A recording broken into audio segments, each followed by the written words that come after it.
Não há esperança. A Alemanha foi destruída. Meu sonho, um pesadelo. Com a morte de Hitler, o Terceiro Reich chegou ao fim. Mas o legado de destruição e ódio permaneceria para sempre. Um lembrete sombrio dos perigos do extremismo e da intolerância. Havia uma tensão, mas, antes que pudessem dar mais alguns passos, um brilho intenso os cercou.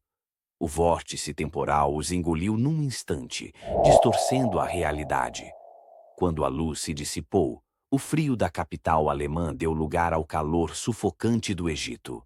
Agora, estavam em um movimentado porto egípcio, no ano 29 a.C., onde o destino os aguardava em uma nova era. No movimento frenético do porto de Alexandria, o sol escaldante lança sombras longas sobre os navios ancorados. Um clarão súbito corta o calor abafado e, em meio ao tumulto das embarcações, Laura e Miguel emergem, desorientados.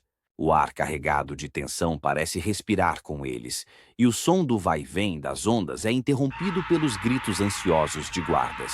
Intrusos, peguem-nos! Lâminas cintilam à luz intensa do dia, enquanto os soldados alarmados erguem suas lanças para os estranhos. Ei, esperem! Há algum engano! Estrangeiros! O que fazem aqui?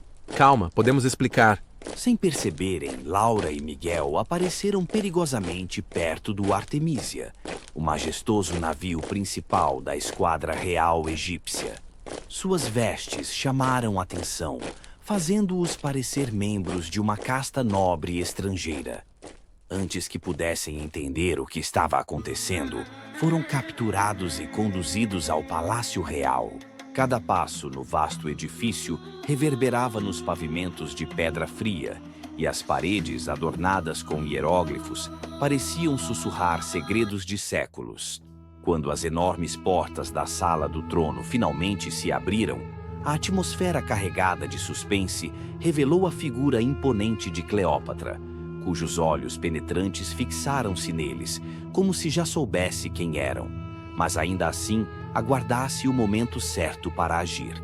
A rainha, resplandecente em ouro e joias reluzentes, fixa seu olhar calculista sobre os presentes. Com um sorriso nos lábios, transmite a certeza inabalável de sua posição e do poder que carrega como um direito divino. Deuses, é assim que devem ser chamados. Afinal, são poucos os que surgem dos céus. A rainha observa Laura e Miguel com um olhar penetrante.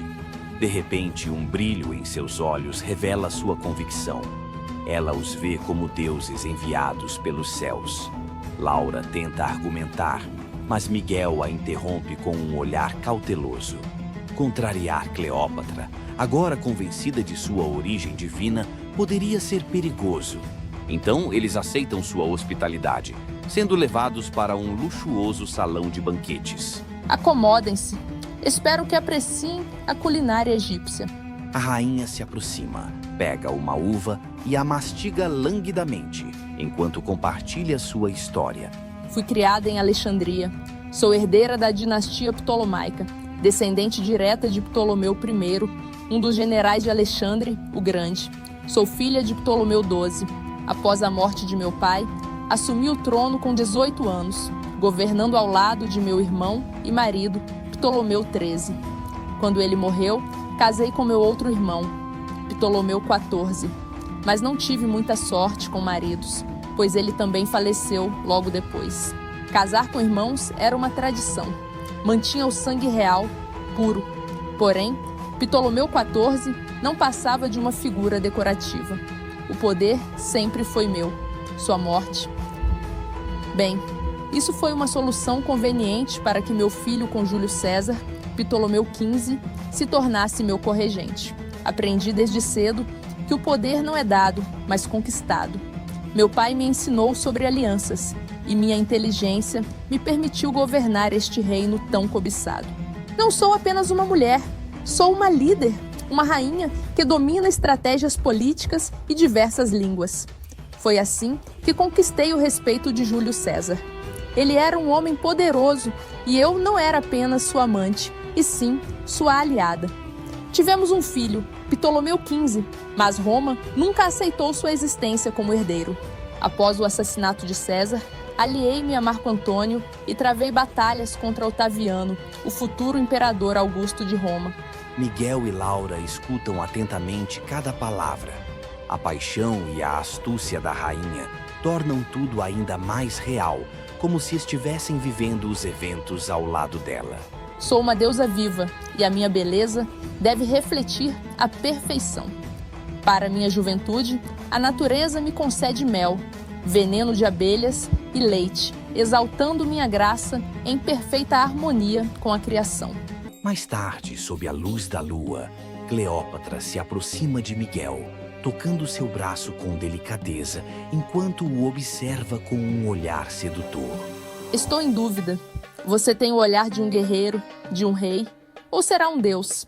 Laura observa, disfarçando o incômodo, enquanto Miguel, nervoso, tenta mudar de assunto.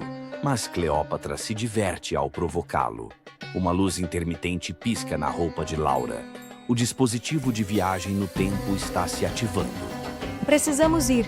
Os deuses são misteriosos, e vocês ainda mais.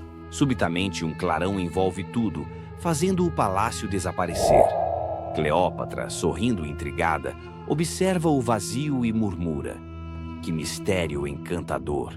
Cleópatra permanece uma das figuras mais fascinantes da história, lembrada não apenas por sua beleza, mas, sobretudo, por sua inteligência, influência e capacidade de governar em tempos turbulentos. Em 41 a.C., Cleópatra conquistou a aliança de Marco Antônio com seu charme e riqueza. Eles tiveram 3 filhos e viveram juntos no Egito, causando tensões em Roma. O envolvimento de Cleópatra com Marco Antônio foi tanto político quanto romântico, motivado por interesses estratégicos e alianças de poder. Derrotada na Batalha de Ácio em 31 a.C., sua situação se tornou insustentável. No ano seguinte, diante da iminente conquista de Alexandria pelos romanos, Cleópatra tirou a própria vida. A lenda diz que foi através da picada de uma serpente venenosa. Sua morte marcou o fim da era faraônica e a anexação do Egito por Roma. Laura e Miguel percebem que não estão mais no Egito, mas em um set de filmagem, cercados por cenários artificiais. Um pequeno homem de paletó surrado, chapéu e bengala tropeça perto deles. Bom, pelo menos aqui não vamos encontrar outra rainha encantadora. Miguel logo reconhece o homem de bigode pequeno, que ajusta o chapéu e ensaia uma cena com passos curtos e precisos. Não pode ser. É Charles Chaplin. No próximo capítulo, a vida e a obra de Charles Chaplin.